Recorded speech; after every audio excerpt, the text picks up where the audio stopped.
जय शिवराय मित्रांनो सध्या राज्यातील शेतकऱ्यांसमोर असलेला एक महत्त्वाचा असा प्रश्न म्हणजे शेतरस्ते आणि या शेतरस्त्याच्या प्रश्नाबद्दल सध्या सुरू असलेल्या अर्थसंकल्पीय अधिवेशनामध्ये मोठ्या प्रमाणात आवाज उठवण्यात आलेला आहे। विविध लोकप्रतिनिधींच्या माध्यमातून शेतरस्त्याच्या संदर्भातील प्रश्न उपस्थित करण्यात आलेले आहेत।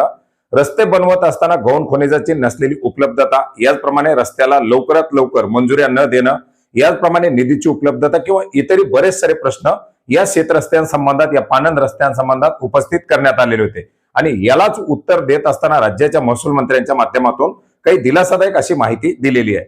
मित्रांनो, सर्वात प्रथम म्हणजे शेतरस्ते बनवत असताना जे काही पोलीस प्रोटेक्शन मागितलं जातं ते मोफत दिलं जातंय। याच्यासाठी मातोश्री शेत पाणंद रस्ते बरोबरच आता बळीराजा शेत पाणंद रस्ते योजना राबवली जाणार आहे। 31 मार्च 2026 नंतर राज्यामध्ये ही योजना लागू केली जाणार आहे। त्याच्यासाठी वेगळं लेखाशीर्ष आणि वेगळ्या निधीची तरतूद केली जाणार आहे। हे सर्व करत असताना शेतरस्त्याचे जे काही वेळोवेळी वाद निर्माण होतात, या वाद मिटवण्यासाठी एक महत्त्वाचा असा निर्णय घेण्यात आलेला आहे, तो म्हणजे शेतरस्त्याला नंबर देणं।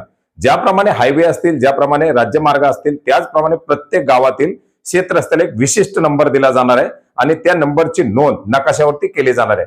मित्रांनो, प्रत्येक गावाचे अशा प्रकारचे नकाशे बनवले जाणार आहेत, त्याच्यामध्ये रस्त्याची ओळख पटवली जाईल, त्याला एक विशिष्ट नंबर दिला जाईल आणि प्रत्येक गावाच्या नंबरचा मॅप हा ग्रामसभेमध्ये मांडून त्याची मंजुरी घेऊन पुढे हा या ठिकाणी प्रकाशित केला जाणार आहे आणि प्रत्येक रस्त्याची नोंद त्या सातबाऱ्याला लावली जाणार आहे। हे करत असताना या ठिकाणी मोजणीचा देखील एक प्रश्न उपस्थित करण्यात आलेला आहे, ज्याच्यामध्ये मोजणीची दिरंगाई किंवा शेतरस्त्याची कामं असतील किंवा इतर कामं असतात त्यावेळेस होणाऱ्या मोजणीमध्ये विलंब, यासाठी सुद्धा खाजगी भूकरमापक नेमण्याची तरतूद करण्यात आल्याची माहिती त्यांच्या माध्यमातून देण्यात आलेली आहे। लवकरच राज्यामध्ये खाजगी भूकरमापक नेमले जाणार आहेत।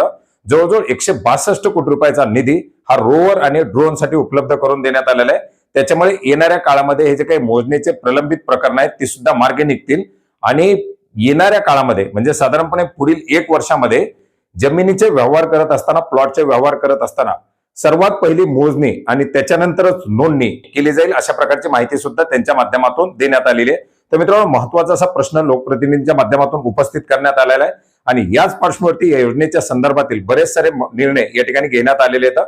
आशा करूयात आता लवकरात लवकर ही योजना लागू केली जाईल आणि शेतकऱ्यांचा महत्त्वाचा असलेला प्रश्न मार्गी लागेल। धन्यवाद।